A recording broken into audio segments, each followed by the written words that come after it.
Episode 21, Eran Thomson, creator of the game Song Saga. It's an interesting question and a delightful question, right? I love the reframing of, mistake. I'm Mark Graben. This is My Favorite Mistake. In this podcast, you'll hear business leaders and other really interesting people talking about their favorite mistakes. Because we all make mistakes, but what matters is learning from our mistakes instead of repeating them over and over again. So this is the place for honest reflection and conversation, personal growth and professional success. Visit our website at myfavoritemistakepodcast.com. Thanks for listening, and now on with the show.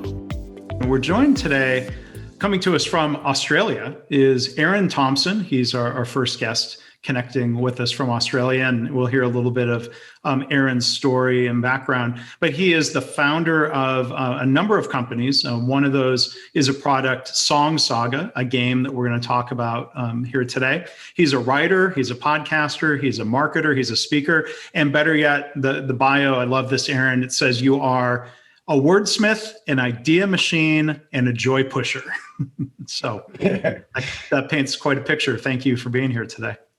My pleasure. Thanks for having me on. What is a joy pusher when you get that inevitable follow-up question? Yeah. So I think, all of us who run businesses or are curious about personal development, eventually get to ourselves to a place where we're trying to figure out what's our personal brand about, what's our personal positioning about. And I've played with many of them over the years and tried to find the one that felt like the right fit. And Wordsmith Idea Machine has been sort of the moniker that I've used for a long time, and it's still accurate. My unique ability and greatest strength is writing, I'm someone who comes up with a lot of ideas, probably too many ideas. Perhaps even that could be one of my mistakes, is that I get too excited about all the ideas I have and am overly optimistic about my ability to deliver and manifest them all. But Joy Pusher came about as sort of a byproduct of some reflection I did looking back at my career and realizing that all throughout my career, whether that's been in advertising or entertainment or as a writer and a speaker, the common thread has been comedy. Now, I'm not necessarily a stand-up comedian. I'm not an aspiring performer or a TV celebrity, but I do appreciate the levity and authenticity and the kind of like an authentic response to comedy that comes with being what I call a joy pusher. And basically what I try and do is connect people through high-grade comedic moments, right? So it's just bringing some joy and delight into everything we do, and if you just step back and realize oh man, we're all working so hard, we're all grinding away, we're all working, crazy weird hours, especially now that everyone's working from home and the lines are more blurred than ever about what is work and what is play. From my perspective, it becomes more important to find ways to inject some of that into our routine. And I guess the real trigger for that for me was one of my previous businesses that I still own called Laugh Masters Academy. And Laugh Masters Academy was Australia's first sort of long form improv comedy school. And off the back of that, I founded another business called PowerProv. And PowerProv uses the philosophies of improvisation, but transplants them into a corporate context where people can, use those applications in the philosophy to improve their quality of life at work and the quality of communication and collaboration and innovation and teamwork at work. So because it has that comedic element, I think that sort of was the launch pad to this kind of joy pusher moniker. We could all use more joy right now. So no doubt. Anyone who's pushing joy is much appreciated. And then just one other question before we get into the main topic of the podcast. I introduced you as being in Australia, so listeners and viewers might be wondering, is he an American or does he do a really good American accent? Well, yeah, my Australian accent's terrible.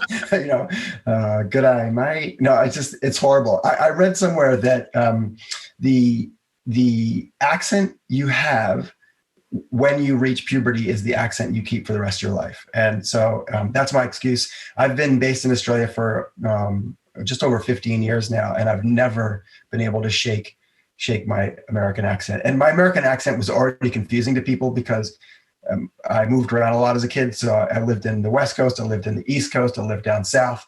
So my accent was an amalgamation of all those different dialects. And so even Americans are confused. And now when I go home back to the States, most people think I'm South African, which is completely ridiculous, right.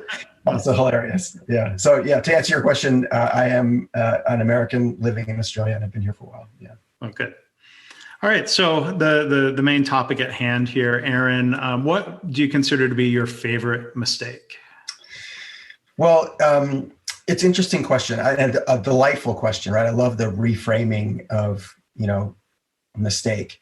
And when you and I first were in contact, the first thing that came to mind for me was starting a business with the wrong people for the wrong reasons. And I've done that, and that business has now been sold. And it was very challenging, very painful. It put me on possibly the most accelerated personal development path I've been on since personal development has become important to me. Mm-hmm. And I thought that would be, because it was so big and so omnipresent in my life as an entrepreneur, I felt like, of course, that's what I wanted to talk about. But it's not my favorite mistake yet. I'm still sore. So, and the theme of the show here is not my biggest mistake or most painful. It's it's meant, is there a mistake that was not so much painful, but uplifting or helpful in some way? Yeah. So as I was reconsidering my answer,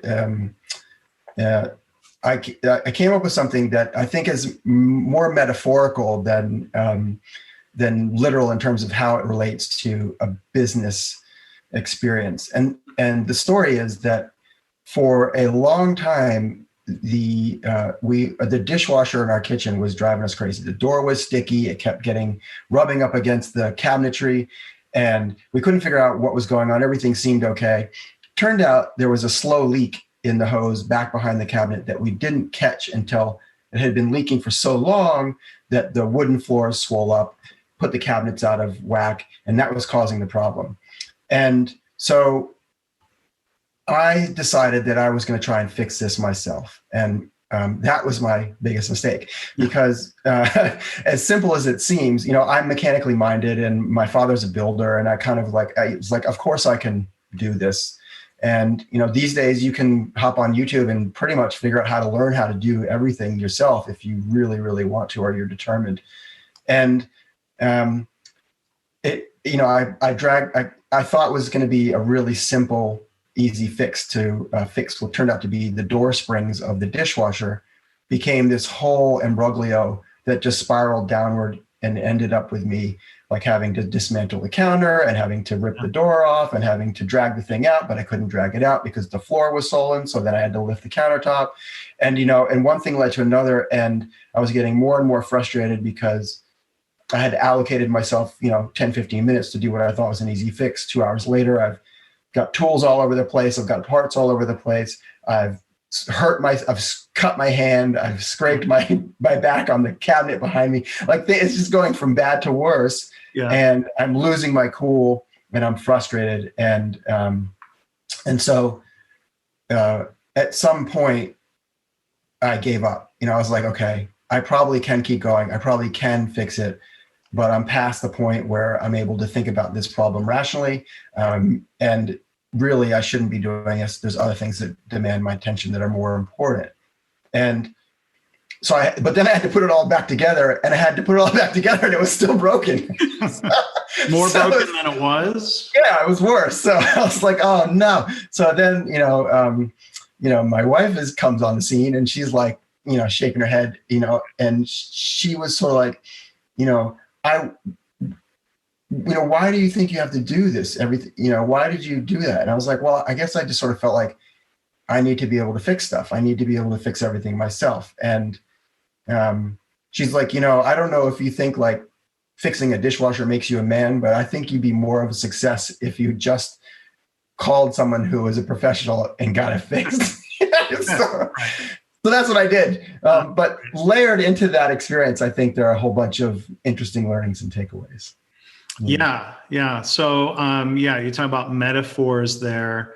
Like one thing that comes out to me from that story, you thought the problem was what you could see, and then you dug into it. And like in my normal professional circles, we would use language like you eventually found the root cause. Right. Yeah. That was far beneath the surface of the refrigerator. So I'm curious, from either that story or other situations you've been in, like how often do we get tripped up thinking we know what the problem is when the root cause of it is something different or hidden? Yeah, getting to the root cause of a situation is super important, right? When you're problem solving or you're trying to figure out how to change a situation for the better. And often what's on the surface isn't what's real or what's really causing it. And you're right. So it is this dishwasher is not only loaded with dirty dishes, it's loaded with metaphors. Like for me, I think one of the, to kind of summarize sort of where the mistake lies, it wasn't just that I tried to do something that took more time or that I wasn't clear on the root cause of. It was about losing focus. It was about not spending my time on the things I'm really great at, right? On my unique ability. And it was also, and to that point, it was forgetting one of the things that I learned from a guy called Dan Sullivan, who's a great business coach, whose business is called Strategic Coach. And he's got a thing that he refers to as who, not how, right? Yes. Don't always try and figure out how to fix things, figure out who can fix things, right? And he also talks a lot about unique ability, and certainly fixing dishwashers is not my unique ability. But for $145, I can get a guy here in 30 minutes who he's great at that, and he can pull it out and he can fix it in 10 minutes and, hand me his credit card machine and I can tap it with my credit card and be done with it, So that for me, the mistake there was that I think that's sort of the bigger mistake for me. And, and in terms of like learnings, I guess, it's just because you can do something doesn't mean you should be doing it, right? Right. And like I said before, especially now where we have access, there's a how-to fix or a how-to video for everything now, right, on YouTube. So just because you can find the answer doesn't mean you actually know how to do it or should be doing it, and that hiring someone whose unique ability solves your problem or helps you discover the root core of the problem was a big learning. And now I get that reminder every time I empty the dishwasher. So it's a good reminder. Well, I mean, so another question that comes to mind is, from your story there, like trying to think of like, so what is my motivation here? So your wife raised an interesting issue that maybe is transferable into other settings.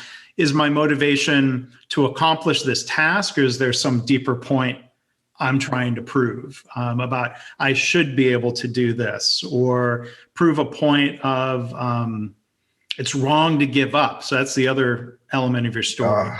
Like, maybe we can hold that point for a minute of like, when should we give up? But what are your other thoughts around like, what is it a mistake when we maybe don't misunderstand our own motivation? What do you think? Yeah, it's a great question. Like, can you step back from the moment that you're caught up in and be present enough and aware enough to recognize where you're at, what you're doing, and make a good decision about how to move forward, right? So, sorry, I forgot the other part of your question. Well, so then like, when, a lot of times, like, we value perseverance or stick-to-itiveness, even though that's not really a word, of like when, because maybe even as an entrepreneur, I don't know if you want to go back to that story about starting a business for the wrong reasons. Was it tough to decide that you should give that up or sell? Or at what point do you think like, I'm going to fight through this, I need to see it through? Yeah, I mean, certainly perseverance, like, any entrepreneur would tell you that, stick-to-itiveness, to use your word that's not a word, is part of what drives success most of the time.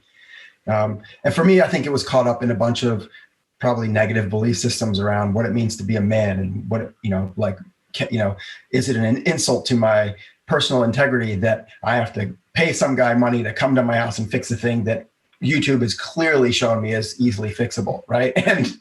And maybe it's even just sort of not appreciating the skill, the skill set that other people have spent a lifetime and a career figuring out how to do. And I know fixing a dishwasher may seem like a relatively simple thing, or fixing the door spring on a dishwasher, but it's kind of like that classic story of, I don't know if it's urban myth or not, but there's the story of the people whose computer servers go down and they cannot figure out how to make it work. Their business is losing hundreds of thousands of dollars a day. They hire a tech to come in, and all he does is restart the server. He pushes one button, restarts the server, and everything starts working again.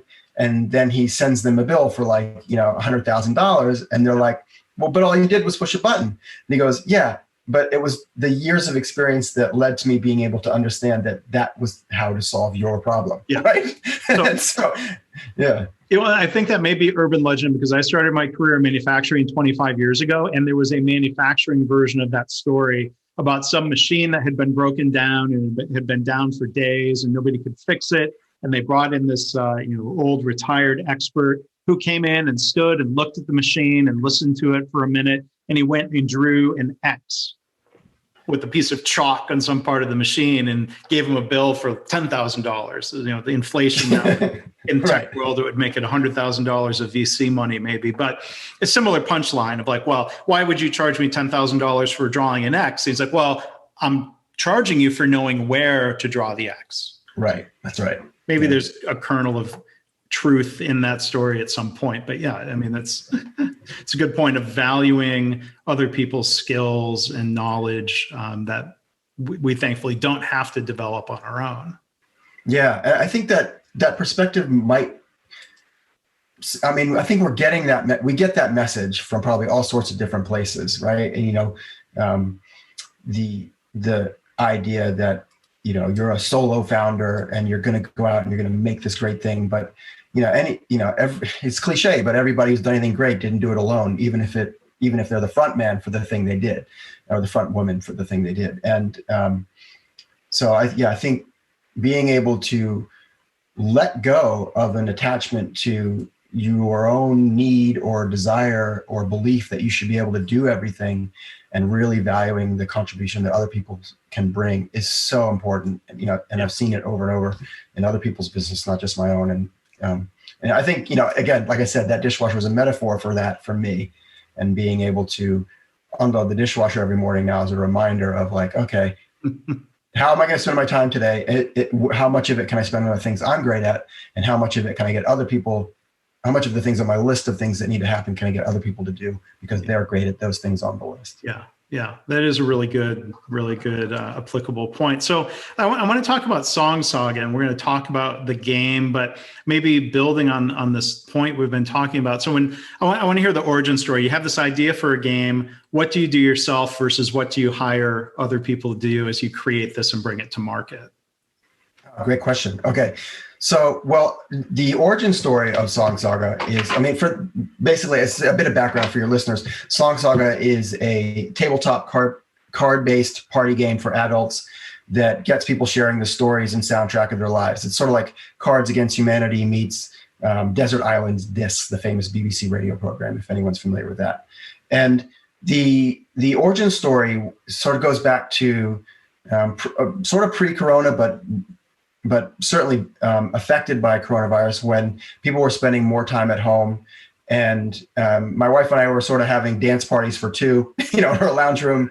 And she's always teasing me that I make everything a game. It could be like I'm making a cup of tea and I'm seeing how far away from the teacup I can stand and still throw the tea bag in. And, or ironically, emptying the dishwasher, like how many forks can I grab in one hand without dropping any, right? And so she's always teasing me that I'm making things into games. And one of the games that I sort of created while we were having these two-person dance parties was, let's see who can play the best next song, right? So we're using Spotify. We've got every song in the world at our fingertips. So how can we, you played a great song. What's the perfect next song to follow that song, right? And And then we started making all these rules. So like, oh, if you play a great song, then you can play that next song. But if you play a bad song, you lose your turn. And it kind of snowballed from there. And we ended up creating like a Google Doc that had all these rules that only she and I would ever understand and only she and I would ever be able to play. But the seed was planted that there was potentially a way to gamify music streaming apps, right? A few years ago, Steve Jobs kind of famously said, he holds up the iPod and he famously says, now you've got 1,000 songs in your pocket. Well, now we have all the songs in our pocket pretty much. Like it's like 50 million songs. So what can we do with that? And how can we play with that? And how we can make that interesting in terms of discoverability of new music, but reconnection to music that we may have used to listen to but have forgotten. So that just sat kind of in the back of my mind, percolating away. And then a few months later, we were at a dinner party with some friends, and it happened to be the anniversary of my father-in-law's death. And my wife said, hey, do you guys mind if I put on a song that reminds me of my dad? Like, of course. So she played this Beatles song, and then she shared this beautiful story of how her and her dad had this great bond over music, and how he used to keep his records and his stereo in his wood shop so that he could play it as loud as he wanted without disturbing anyone. And she would go in there and they would dance together on the sawdust and play all kinds of music together. And it was just a really beautiful memory that she had of their time together. And then someone else at the party was like, well, I have a song that reminds me of my dad and a story.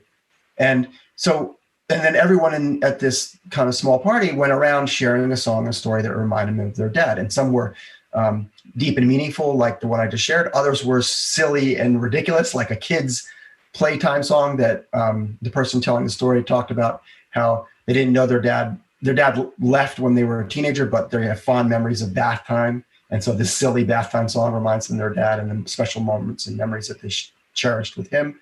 Yeah. And I came back from that party. I was like, I think this is the kernel of the game. This is how we do it. And then very quickly, within a month, we had our first prototype. Yeah. And so to answer your question about how we brought other people in to facilitate the manifestation of this product and this game, the first thing we did was, I wrote the game, kind of created the rules and figured out like how I thought it could work. And then we got some designers who work for my wife's business to design the game for us. Mm-hmm. And then we hired another company to print and build the prototype for us. And we're still wearing a lot of hats, but now we brought in other people into the business to help with marketing and promotion and social media and website. And those are all things that I would have done myself in the past, that I have done myself in the past, that I am, decent enough to do with some level of success. But this time I'm kind of like going, wait a second, it's the same thing, right? Yeah. Get the dishwasher repairman in, right? So we're doing that. And I think we're still early in the piece here in terms of the Saga story, mm-hmm. but I'm certainly applying some of the principles that I learned and relearned the other day. Yeah. So we're going to demonstrate and we're going to play a little bit here. You're going to lead me through this, right? Yeah, I'll lead you through it. So I'll pull a card from the Saga box. So inside the box are there's actually 3 different kind of cards in the box. Most of the cards are what we call prompt cards, and each of those cards is designed to spark a memory of the moments and music that matter most to you, right? So they're not meant to be interpreted literally.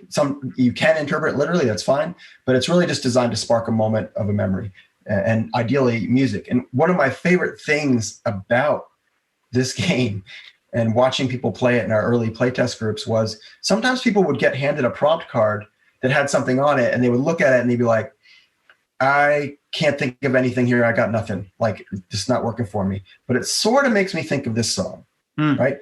And then they would go into Spotify or Apple Music or whatever they use, and they would play that song thinking that that was the biggest contribution they could make and that it was a weak contribution to the game. And as soon as the first notes come out of the speakers, they're like, oh yeah, this reminds me of 2001 when I was on this road trip with my buddy and the car broke down and we had to like, do this. And then a cactus fell on us and, it's like all this crazy, and the reason for it that is obvious when you go back and look at the research and the data, but that music is such a powerful trigger for memory. Right. And it's unconscious most of the time. We like songs. We don't realize why we like them. Sometimes it's because they're great songs. Sometimes it's because they have memory attached to them that we sort of have forgotten. So that's one of my favorite things about this game. So for you and I, we're going to pull a card, and that card is wedding. So if you have a story and a song that card triggers for you, I'd love to hear it. Yeah, and because we're on a podcast, I don't want to get in trouble with music licensing or whatever. But normally, like we would play the song, but maybe I just do that now. Well, normally the way we get around that is we just post a link, right? Yeah. So like I said, every song is available online now. Yeah, but so it's a song. I could pull it up. I use Apple Music, so I have that subscription. So the song that comes to mind of all things is the Chicken Dance song, kids song, or play it at baseball games sometimes, and people do the whole thing. So it's not that because I love the song, but the story, I'm just reminded of wedding planning, and my wife was far from demanding. She was nowhere near, there's a show Bridezilla. I'm not trying to paint a picture. Like, she was the opposite of that, and she's amazing. But her one very specific thing was a list of songs that the DJ could not play. Brilliant. She sounds like a smart woman. Chicken Dance, it wasn't even so much about what song she wanted to hear. She had more clarity around do not play. And I know Chicken Dance was at the very top of the list. And then she was also saying, like, pointed at me that my friends would want to do, and so Chicken Dance was forbidden, and all is well. And the DJ held to it. Smart DJ.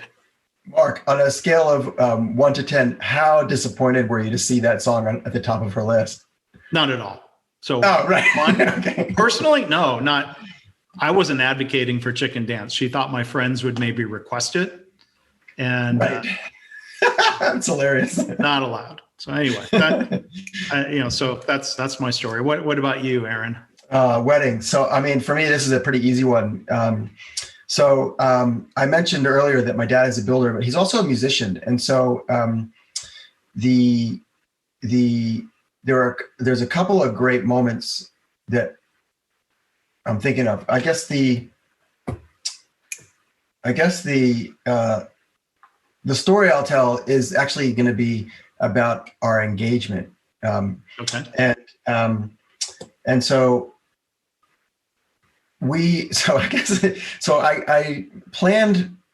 My wife and I were together for a long time before we decided to be married, and I think she actually got to a point in our relationship where she thought that was not ever going to happen. Mm-hmm. And when I finally kind of grew up and realized that that's what I wanted for myself and for us together, I knew that because she had gotten to this place where she thought it wasn't going to happen, that I needed to do something special. So I planned for like 3 or 4 months in advance, sort of a secret engagement party. And the way I did it was I rented an art gallery and I invited all our friends to create a piece of art themed around either her and me or her or love, right? And invited them all to send their art to me. And then my father flew over from the States to Sydney, and we hung all the art. We framed and hung all the art in the gallery, and we got caterers and got DJs and everything all set up. And then magically, nobody gave away the secret. Like, all these different people were participating in this crazy idea, and it still remained a surprise. And so on the night, I casually said to her, like, hey, my friend Damo is having a art exhibit at this gallery. Maybe we should pop by on our way to dinner and just say a quick hello. And she was like, oh, okay, I guess so. So we pull up in front of this gallery and we walk in. And it's a legit gallery, and all the art is framed. It looks like you would expect an art gallery to look. And she sees a couple people that she, in the crowd, she sees like some friends. She's like, oh, yeah, they're here. Oh, that's nice. Oh, look, they're here. And all of a sudden she's like, wait a minute. And you can see like the smoke coming out of her ears. Like, everyone we know is here. That is so weird. How do they know our friend Damo, who's, fake gallery I made up is the reason to be there. And she's starting to spin out and lose the plot.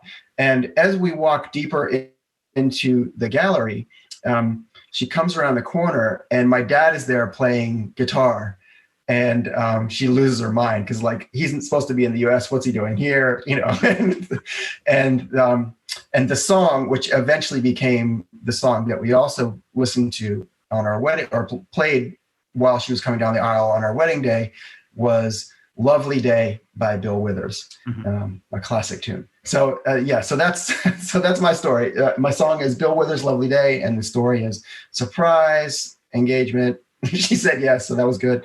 Having fun at an art gallery, turning an art gallery into a disco. So on a scale of 1 to 10, how confident were you she was going to say yes then with this party going on? I'm going to say 9. Yeah, there's always a variable. Yes. Yeah, you probably never want to think that's a 10, but yeah. Good. I was pretty optimistic. Okay, good. So that's cool. And so the point with the game, it's about the fun and the stories more so than earning points and winning. Is that fair to say? Or yeah, that's an interesting question. So when we did our playtesting in Australia, everyone was like, "Oh, cool. How do you play?" When we did our playtesting in America, everyone was like, "Oh, cool. How do you win?" Right, which I thought was a really interesting cultural observation. Yeah. And so the original version of the game was designed more around to foster the connection and sharing that is a byproduct of play. Yeah. Then we sort of went back and gamified it to make it, more accessible to people who just want to win. But even in the playtest groups where people were like, "Okay, how do I win?" They realized very quickly that the joy of Song Saga is really about the reconnecting with your own stories and your own songs, and kind of remembering that you've had an interesting, cool life, but also discovering new things about your friends. One of my favorite quotes from a playtest group was a group of guys who'd known each other for 20 years. They went to high school and uni together. And, while they're playing, one of the guys turns to, his great friend and it's like, "I've known you for 20 years and I never knew that about you." Right. And for me, I just think that's such a magical thing to be able to surface those types of memories and feelings and emotions and connections in a group of people. And that's why I love this game so much. That's very cool. That sounds, I love the idea there. And just to focus on, there you go, being a joy pusher, Eran. So that's right. Yeah. Fits my brief. Yeah. So the website for the game is song-saga.com. And then Eran, if you want to tell the listeners, you've been so kind as to offer a giveaway, if you want to tell people about that. Yeah. So we've got one game that we'll give away to one of your listeners. We have new stock coming in November, so we'll be ready to fulfill hopefully before Christmas. And we can, I guess the easiest way for people to enter will be to go to your website to our website / my favorite game. So it's song-saga.com/my favorite mistake. Sorry, I think I said game. Song Saga I'm going to say that one more time. There's always going to be a mistake involved, and a mistake about, see, now I did it. It's contagious. A mistake about in a podcast about mistakes. So let's go. I'm not going to edit that out. Oh, perfect. Thanks a lot. Okay. One more time for all the money. It's song-saga.com/my favorite mistake. Go there, fill out a quick form, and you'll be on your way, hopefully winning a free copy of Song Saga in time for Christmas. Third time was the charm, as they say. Oh.